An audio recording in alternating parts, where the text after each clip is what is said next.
एक जीवंत कॉलेज परिसर में राहुल की दुनिया बदल जाती है क्योंकि वह पहली बार काजल को देखता है। काजल अपनी किताबें पकड़े हुए है, उसके होंठों पर एक नाजुक मुस्कान है, उसकी आंखें अज्ञात खुशी से चमक रही हैं। राहुल की निगाहें काजल पर टिकी रहने से हलचल भरे परिसर में एक अजीब सी शांति छा जाती है। राहुल को ऐसा लगता है जैसे काजल एक रोशनी बिखेरती है जो अपनी उपस्थिति से पूरे कैंपस को रोशन करती है। समय धीमा लगता है।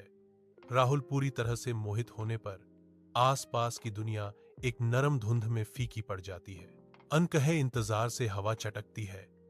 उनके बीच संबंध का मौन वादा लटका हुआ है। धूप में नहाए हुए राहुल और काजल किताबों के ऊंचे ढेर के बीच बैठे हैं। धूल के कण उनके चारों ओर छोटे रहस्यों की तरह घूम रहे हैं। साझा अध्ययन में खोए हुए, चुराई हुई निगाहें और चंचल मुस्कुराहटें पाठ्य पुस्तकों और नोट से परे गहराते हुए संबंध का संकेत देती हैं। काजल की आंखें चमकती हैं क्योंकि वह अपनी सबसे अनमोल किताबें दिखाती है। हर खंड उसकी आत्मा का प्रवेश द्वार है। राहुल की आवाज युवा महत्वाकांक्षा से गूंजती है। उसके सपने काजल के साथ अपनी कॉलेज की आकांक्षाओं को साझा करते हुए एक उज्जवल भविष्य चित्रित करते हैं। कॉलेज कैंटीन की हल्की धूप में नहाए हुए राहुल और काजल चाय साझा करते हैं। हवा युवा बातचीत से भरी हुई है। हंसी उनके बीच नाचती है। रोजमर्रा के अराजकता के बीच एक उज्जवल साझा क्षण बनाती है। काजल की आंखें चमकती हैं क्योंकि वह कबूल करती है, मुझे आपकी मासूमियत पसंद है। राहुल जवाब देता है, उसकी आवाज स्नेह से भरी हुई है, मुझे तुम्हारी हंसी पसंद है। उनकी मुस्कुराहटें आपस में जुड़ जाती हैं।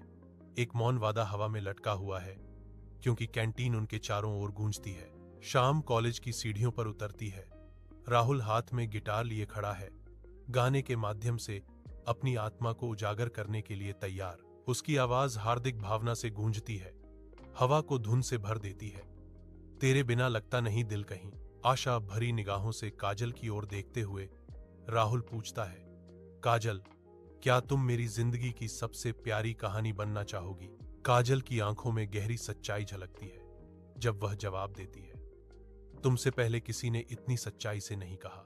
उसके चेहरे पर एक चमकदार मुस्कान खिल जाती है क्योंकि वह उसकी हार्दिक प्रस्ताव को स्वीकार करती है। हाँ राहुल, मैं तुम्हारी कहानी बनना चाहती हूं।